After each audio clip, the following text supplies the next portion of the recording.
many families that have been affected, and so many families that have a lot to say about St. John's Children's Hospital. We'd like to welcome Dalton Trader and his mom, Colleen. Colleen, how are you? Hi, how are you? Dalton, how are you doing, buddy? Good. And what's up with you? You in school now? What's the story? What grade are you in? I'm in 4th grade. 5th grade? 4th. 4th. Oh, okay. All right. Well, Dalton, we have to say your story is one of those stories that's just amazing. You're quite a fighter. You've been through a lot. Thank For you. your age. Yeah. Hey, you're welcome. Colleen, this started when he was, about 14 months old? Is that right? 14 months old. And, yeah. and what happened when he was 14? It was just changing his diaper one day, and I noticed like a pea-sized knot in his groin area. So we ended up taking him to the doctor, and at that point it was just kind of a let's see how it does, and we don't think it's anything big. Over a course of 3 days, it went from the pea size to almost a marble size. Then we took him back. They put him on an antibiotic, hoping that maybe it was just a lymph node fighting an infection or something. Over a course of 5 days, it then went from this marble size to almost $50. So at this point, they were still saying it's probably not an option. Don't fret about it. We ended up doing a surgery just to remove it in case it was an abnormal lymph node. Yeah. When he had the surgery to remove it, that's when we found out that it was indeed cancer. Colleen, can you tell us about, I always wonder about that moment when up until this time you've had a perfectly normal, happy, healthy 14-month-old, and then what seems like overnight, now that you're the mother of a sick child and you can't possibly imagine what you're in for. What was that moment like for you? It was probably the scariest moment of my life. I was still young. I was only about 19.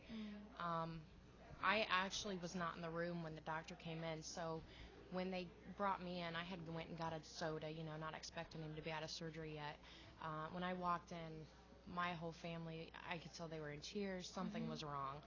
And hearing the doctor tell me that it was cancer and it was a tumor, it felt like I was in a dream. I mean, it just wasn't real to me. And was he really frank with you from the beginning? This is very serious. This is what this is. Oh, just yeah. Slapped you with reality right from the beginning? It was. It really was. Well, and then the chemo started, at about 2 years old? Yep, he was 2 years old when he first started his first round of chemotherapy. What he did is, after that surgery, he relapsed 6 months later. Did surgery, had it removed 6 months later. After that, he relapsed again, and that's when he started his chemo. It was March, and he was 2 years old. Was he spending most of his time in the hospital then at this point? Oh, yeah. Yeah, from 2 years old, he came in 6 months, 6 rounds of standard dose chemotherapy, and nearly every time after the chemotherapy, we came back to St. John's as a readmission because his counts were low and he had started running fevers. And everything in your life changed, I'm assuming, at that point. It was the biggest change I think that I have ever endured. I mean, it was just, it took me a very, very long time to accept it as reality. Yeah. And so then when they told you about the option of the stem cell transplant, can you explain to us exactly what he went through for that procedure? Well, that was probably one of the toughest decisions for us. They told us that we could either do radiation or the stem cell because as a child having cancer, you're only allotted so much radiation in your life. We chose the stem cell so that if there was ever a point that he would need radiation, we haven't exceeded the amount of radiation, and then that would leave him no choice. But that's something I would never, ever want to see anybody go through, ever. It was a hard choice either way, way you choose to go. Right. Yeah. And what were the positives and negatives of it? I mean, obviously you had to weigh some things before you made that final decision. What I did is, I've heard that as a child having cancer, you are at higher risk when you become an adult to have cancer. Yeah.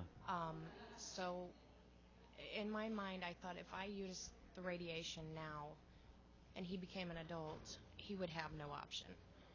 To where now we've used the stem cell and have moved forward now to where when he does become an adult, he has the option of radiation. He's not left with nothing.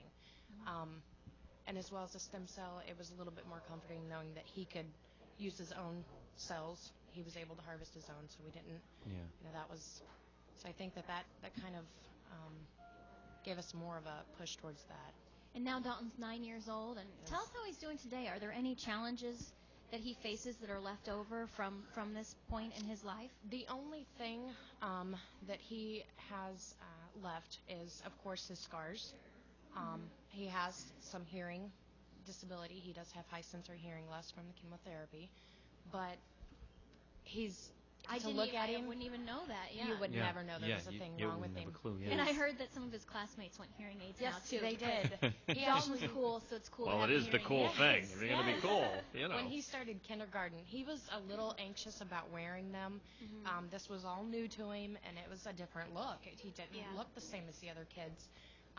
But he went to school with them, and his teacher called me that day after his first day and told me, "You're not going to believe all these kids want hearing aids just like Dalton." What do They you thought think it was about that, the Dalton? coolest thing. None really.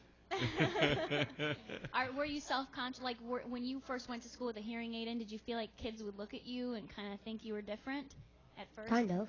Yeah. What Yeah. about now, though? It's nothing, isn't it? No, because Yeah. I don't wear hearing aids because all my hearing aids are broke. They keep getting lost. Well, that'll happen. There's nothing wrong.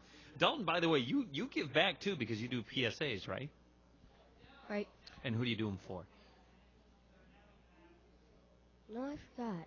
I think it's blood donations. Is that what you do? Yes. Yeah, that's a great way to give back. And one more thing, by the way, is it true that Dr. Brandt, every time that he relapsed, Dr. Brandt was, what's the story with Dr. Brandt having a baby at the Well, time? it seemed like every time we went in as a relapse, Dr. Brandt would come in and tell us that he was having another baby. And so That happens. It happens, Yeah. Yeah. Oddly enough, Dalton's been in remission now for 4 years, and Dr. Brandt is not having no more babies. So Oh. I think we kind of played on each other, Finally. you know. Dr. Brandt keeps checking in. How you doing? Yeah. Are we okay? So for the last 4 years, you've been feeling pretty good, huh? Yes. Yeah. And partly no, because I keep hurting myself mostly because of my brother.